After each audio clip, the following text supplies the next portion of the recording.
ಮಕ್ಕಳು ಕಾರ್ಯಕ್ರಮ ನಡೀತಾ ಬೇಕಾದ್ರೆ ಮಕ್ಕಳಿಗೆ ಯಾರು ಮಾತನಾಡಿಸ್ತಾರೆ. ಹಾಗೆಲ್ಲ ಪೇರೆಂಟ್ಸ್ ಬೇಜಾರ, ಈ ಶಿವಪೂಜೆಗೆ ಕಾರ್ಯಕ್ರಮ ಇವರೆಲ್ಲ ಯಾಕಪ್ಪ ಬರ್ತಾರೆ. ಸೊ ಆ ಥರ ಏನು ಕೇಳಕ್ ಹೋಗ್ಬೇಡಿ, 2 ನಿಮಿಷ ನಾನು ಮಾತನಾಡ್ತೇನೆ. ನಾನು ಬೇಸಿಗೆ ಮಂಡ್ಯದವರು, ಈಗ ಹಂಪಿನಲ್ಲಿ ಪ್ರಾಧಿಕಾರದ ಕಮಿಷನ್ ಆಗಿ ಕೆಲಸ ಮಾಡ್ತಾ ಇದ್ದೀನಿ. ನಾವು ಕೂಡ ಹಳ್ಳಿಯಿಂದ ಬಂದವೆ. ಈ ಪುಟ್ಟ ಮಕ್ಕಳಾಗಿದ್ದಾಗ ನಾವಿನ್ನೊಂದು ನೀರಕ್ಕೆ ಚೆಲ್ಲಿ ಬಟ್ಟೆ ಹಾಕಕ್ಕೆ ಬರ್ತೀವಿ. ಆದ್ರೆ ಇವತ್ತು ಮಕ್ಕಳು ಇನ್ನೊಂದು ಸ್ಟೇಜ್ ಪ್ರೋಗ್ರಾಮ್ ಕೊಡ್ತಿದ್ದಾರೆ. ಅಂದ್ರೆ ಏನು ಇಲ್ಲದೇ ನಾವು ಈ ಅಂತ ಬರ್ತೀವಿ ಅಂದ್ರೆ ಎಲ್ಲ ಇದ್ರೆ ಮಕ್ಕಳನ್ನ ಯಾವ ಅಂತ ತಗೊಂಡು ಹೋಗ್ಬೋದು. ಎಷ್ಟೊಂದು ಏನಾಗುತ್ತೆ ಅಂದ್ರೆ ನಾವೆಲ್ಲ ನಮ್ಮ ಏನ್ ಗಮನ ಹೇಳ್ಕೊಂಡಿರ್ತೀವಿ, ನಮ್ಗೆ ಊಟ ಇರಲಿಲ್ಲ, ಬಟ್ಟೆ ಇರಲಿಲ್ಲ, ತಿನ್ನಕ್ಕಿಲ್ಲ, ಅದಿಲ್ಲ ಇದಿಲ್ಲ. ಆದ್ರೆ ಎಲ್ಲವೂ ಇದ್ದು ಮಕ್ಕಳಿಗೆಲ್ಲ ಯಾವತ್ತು ಕರ್ಕೊಂಡು ಹೋಗ್ಬೇಕು ಅಂತ ಡಿಸೈಡ್ ಮಾಡ್ಬೇಕಾಗ್ತದೆ. ನೀವು 2ನೇ ಎಕ್ಸಾಮ್ ಹೋಗ್ಬಿಟ್ಟು 2ನೇ ನಿಮಿಷ ಮುಗಿಸ್ತೇವೆ. ನಮ್ಮಲ್ಲಿ ಒಂದು ಸ್ಟೋರಿ ಇತ್ತು. ರಾಬರ್ಟ್ ಅಂತ ಚಿಕ್ಕ ಹುಡುಗ, ಅವ್ರ ಟೀಚರ್ಗೆ ಯಾವಾಗ ಒಂದು ಅಸೈನ್ಮೆಂಟ್ ಬರ್ಕೊಂಡು ಬನ್ನಿ, ನಿಮ್ ಕನಸು ಏನು ಅಂತ ಬರ್ಕೊಂಡು ಬನ್ನಿ ಅಂತ ಟೀಚರ್ ಅಸೈನ್ಮೆಂಟ್ ಕೊಡ್ತಿದ್ದಾರೆ. ಅವ್ನೊಂದೇ ಕನಸು, ನಾನು 200 ಕುದುರೆ ಸರ್ದಾರ, ಸ್ವಲ್ಪ ಹಿಂದೆ ಬನ್ನಿ, 1000 ಹೆಂಗ್ರೆ ಎಷ್ಟೇ ಓದರ್ ಆಗ್ತದೆ. ಆ ಹುಡುಗನ ಕನಸು, ಪುಟ್ಟ ಹುಡುಗನ ಕನಸು, ಅದು ಬರ್ಕೊಂಡು ಬಂದ. ಟೀಚರ್ ಕೈ ಕೊಟ್ಟ ತಕ್ಷಣ ಟೀಚರ್ ಏನ್ ಮಾಡೋದು ಅದನ್ನ ನೋಡಿದ್ರು. ಈ ಹುಡುಗನ ಕೈ ಏನಾಗುತ್ತೆ ಇದೆಲ್ಲ ಡಿಸ್ಟರ್ಬ್ ಆಗೋದು ಬೇಡ. ನೆಕ್ಸ್ಟ್ ಏನ್ ಚಾನ್ಸ್ ಕನಸು ಕಾಂಪ್ರಮೈಸ್ ಆಗಿಲ್ಲ. ನೆಕ್ಸ್ಟ್ ಅಪ್ಲೈ ಮಾಡ್ಕೊಟ್ಟ. ಅವ್ರಿಗೆ ಮತ್ತೆ ಒಂದು ಚೆನ್ನಾಗಿ ಯೋಚನೆ ಆಯ್ತು, ಇದ್ಯಾಕೆ ಬರೀತಾರಲ್ಲ ಪುಟ ಏನು ತಪ್ಪು ತಿಳ್ಕೊಂಡಿದ್ಯಾ ನೋಡು, ಕರೆಕ್ಷನ್ ಮಾಡ್ಕೊಂಬಂತ ಕೊಟ್ಟು 3ನೇ ಸಲ ಸಲಹೆ ಕೊಡ್ತಾನೆ. ಆದ್ರೆ ಅದಾದ 20 ವರ್ಷದ ನಂತರ ಒಂದಿನ ಟೀಚರ್ಸ್ ನ ಕರೆಸ್ತಾರೆ. ತಂದೆ ಎಸ್ಟೇಟ್ಗೆ ಟೀಚರ್ಸ್ ನ ಕರೆಸ್ತಾನೆ. ಟೀಚರ್ ಅವತ್ತು ನೀವು ನಾನು ಹೇಳ್ತಾ ಇದ್ದೆ ಕನಸು ನಿಮ್ಗೆ ಕನಸಿದೆ ಅಂತ ಬರ್ಕೊಂಡು ಬನ್ನಿ ಅಂತ ಅವತ್ತು ಹೇಳ್ತಾ ಇದ್ದೆ. ನಿಮ್ ಕನಸಿನ ಬರೆಗೆ ಅವತ್ತು ನನ್ನ ಕನಸಿದ್ದು 200 ಕುದುರೆ ಕಟ್ಟಬೇಕು, ನಾನು 1000 ಎಕರೆ ಎಸ್ಟೇಟ್ ಮಾಲೀಕ ಆಗ್ಬೇಕು ಅಂತ. ಇವತ್ತು ಆ ಮಾಲೀಕ ನಾನೇ. 20 ವರ್ಷ ಆದ್ಮೇಲೆ ಸೊ ಕನಸನ್ನು ಹೆಂಗಿರ್ಬೇಕಂದ್ರೆ ನಾನು ಇವತ್ತು ಏನಾಗ್ತೀನಿ ಅನ್ನೋದನ್ನ ನಾನು ಎಲ್ಲೋ ತಲುಪಬೇಕು ಅನ್ನೋದು ಗೊತ್ತಿಲ್ಲ. 190 ತಿಂಗಳಿಂದ ಮಳೆ ಬಂದಿಲ್ಲ ಅಂತ ಸರಿ ಹೋಗಿ ಹಿರಿಯರೆಲ್ಲ ಸೇರ್ಕೊಂಡು ನಮ್ಮ ಮನೆ ದೇವರಿಗೆ ಪೂಜೆ ಮಾಡೋಣ, ಯಾಕೋ ಮಳೆ ಬಂದಿಲ್ಲ ತಡಿ ಒಂದು ಪೂಜೆ ಮಾಡ್ತಾರೆ ಅದನ್ನೆಲ್ಲ ಸೇರ್ಕೊಂಡು ಏನ್ ಮಾಡಿದ್ರು ಈ ದೇವಸ್ಥಾನ ಮುಂದೆ ಮಾತಾಡ್ತಾ ಹೋಗ್ಬೇಕಾದ್ರೆ ಒಂದು ಚಿಕ್ಕ ಹುಡುಗ 4-5 ಕ್ಲಾಸ್ ಹುಡುಗ ಅವರೆಲ್ಲರೂ ಮಾತ್ರ ಕೇಳಿಸ್ಕೊತಾ ಇದ್ದಾರೆ.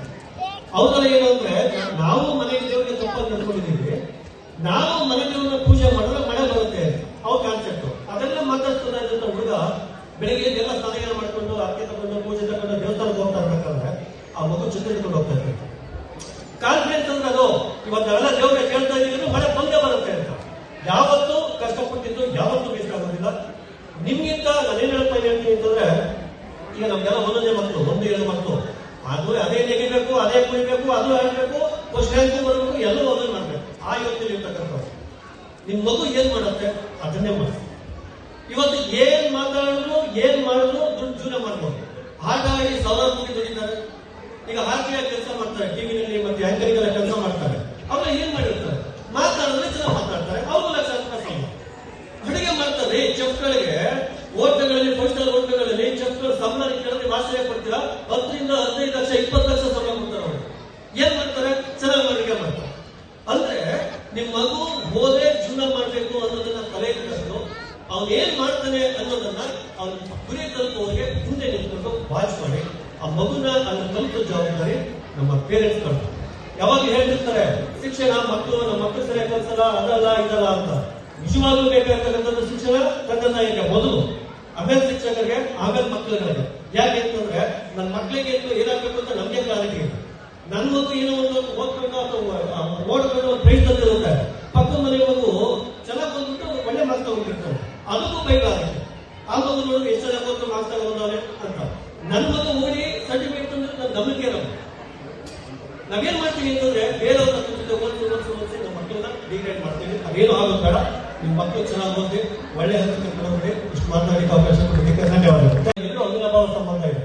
ಒಂದು ನಮ್ಮ ಮಂಡ್ಯದಿಂದ ರೇಖಾ ಅಂತ ಒಬ್ಬ ಹೆಣ್ಣು ಬಂದು ಕೋಟೆಯಲ್ಲಿ ಕನ್ನಡ ಕೋಟೆಯಲ್ಲಿ ಕಾರ್ಯಕ್ರಮ ಬಂದಿದೆ. ಅವಳ ಸ್ಟೂಡೆಂಟ್ ಆ ಹ್ಯಾಂಡಿಕ್ಯಾಪ್ ಜೊತೆಗೆ ಆ ಕನ್ನಡ ಕೋಟ್ಯಾಧಿಪತಿನಲ್ಲಿ 12 ಲಕ್ಷ ರೂಪಾಯಿನ ಪ್ರಶ್ನೆಗೆ ಉತ್ತರ ಕೊಟ್ಟಿದ್ದಾನೆ.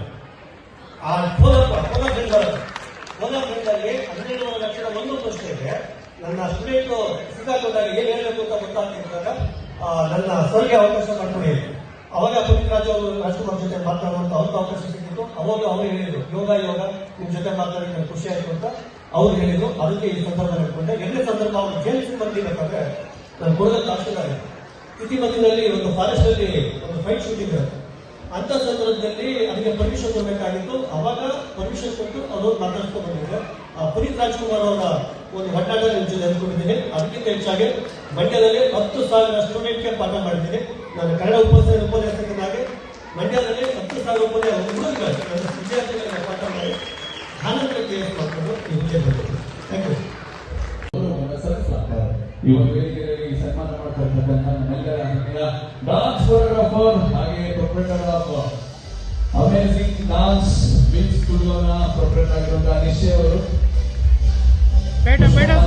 ಸಲ್ಲಿಸಿ ಅವರಿಗೆ ಪೇಟವನ್ನು ಹಾಕಿ ಶಾಲನ ಹೊಂದಿಸುವ ಮೂಲಕ ಅವರಿಗೆ ಪ್ರೀತಿಯಿಂದ ಸನ್ಮಾನ ಮಾಡ್ತಾರೆ. ಈಗ ಜೋರದ ಸನ್ಮಾನ ಆಯುಕ್ತರು ನಗರ ಪ್ರೀತಿ ಪ್ರಾಧಿಕಾರ ಹೊಸಪೇಟೆ ಮತ್ತು ತೋಳಗಳು ಶ್ರೀ ಯೋಗನಗರ ಅವರಿಗೆ ಹಾಗೆ ಖ್ಯಾತ ಉದ್ಯಮಿಗಳು ಮಂಡ್ಯ ಹಾಗೂ ಬೆಂಗಳೂರಿನ ಶ್ರೀಯುತ ಸಬ್ಸ್ಕ್ರೈಬ್ ಬಟನ್ ಮೇಲೆ ಕ್ಲಿಕ್ ಮಾಡಿ ಹಾಗೂ ನಮ್ಮ ಹೊಸ ವಿಡಿಯೋಸ್ ಅಪ್ಲೋಡ್ಗೋಸ್ಕರ ಪಕ್ಕದಲ್ಲಿ ಕಾಣುವ ಬೆಲ್ ಬಟನ್ ನಮ್ಮೆಲ್ಲ ವಿಡಿಯೋಗಳನ್ನ ಲೈಕ್ ಮಾಡಿ, ಶೇರ್ ಮಾಡಿ ಹಾಗೂ ಕಮೆಂಟ್ ಮಾಡಿ.